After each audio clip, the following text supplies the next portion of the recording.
ऐसा भयंकर कलयुग है। परीक्षित आ जाते हैं अपने राज्य में, कलयुग को यहाँ वरदान मिल गए महाराज। परीक्षित ने एक दिन अपने राज्य को साफ सफाइयत करवाई तो उसमें से एक मुकुट निकला जो था जरासंध का। उसे अच्छा लगा तो उन्होंने धारण कर लिया, क्योंकि था पापी जरासंध। उसने पहना, परीक्षित ने मुकुट पहना तो कलयुग का प्रवेश मुकुट में आ गया। आज पहली बार परीक्षित ने कहा कि आज हम शिकार खेलने जाएंगे।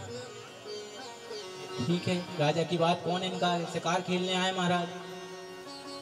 मति भराती है तो पहले विवेक मर जाता है इंसान का। जब विवेकहीन किसी को कार्य करते हुए देख लो तो समझ लेना इसका पतन आ गया है।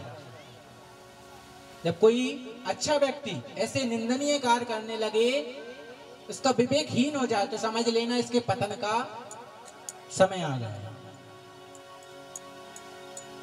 परीक्षित आज मुकुट पहनकर शिकार करने गए।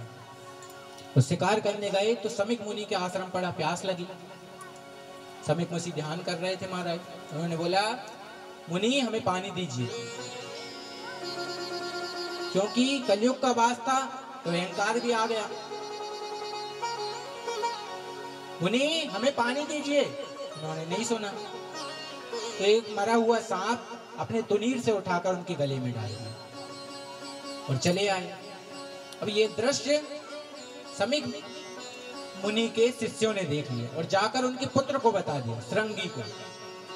तो श्रृंगी को जब बताया तो उन्हें क्रोध आ गया। मेरी पिता के साथ ऐसा कृत्य।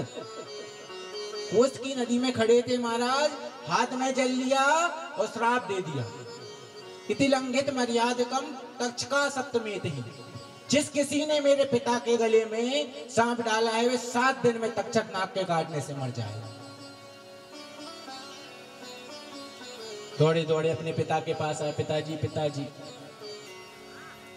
देखा पिताजी ठीक थे, बताया सब, मैंने ऐसा ऐसा कर दिया, अपने पिता परीक्षित को श्राप दे दिया।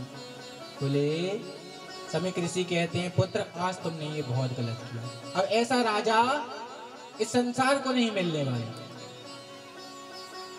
ठीक है महाराज। एक गोरमुख नाम के पुत्र को पहुंचाते हैं शिष्य को कि जाओ तुम उन्हें खबर तो कर दो कि उन्हें 7 दिन में मरना है, श्राप मिल गया है, तक्षक काटेगा। दौड़ते दौड़ते गया, राजा को बताया आपको श्राप मिला है। तो परीक्षित लड़ने नहीं गए महाराज कि तूने मुझे श्राप दे दिया कि पहले तुम दोनों बाप बेटे को मार देता हूं फिर मैं अपना ध्यान रखूंगा। क्योंकि घर आकर मुकुट उतार दिया था। जब सोचा तो याद नहीं आ रहा था। आके परीक्षित गोरमुख ने बताया तब पता चला कि मैंने ऐसे ऐसे कृत्य कर दिए। तो लड़ने नहीं गए, तुरंत अपने पुत्र जन्मेजय को राजपाट सौंप दिया। बेटा अब तू संभाल। और गंगा के तट पर आ गए महाराज। गंगा तट पर आ गए महाराज। सबसे पूछ रहे हैं एक ही बात कि 7 दिन में जिसको मरना होता है उसको क्या करना चाहिए, क्या करना चाहिए, क्या करना चाहिए महाराज। बहुत सारे ऋषि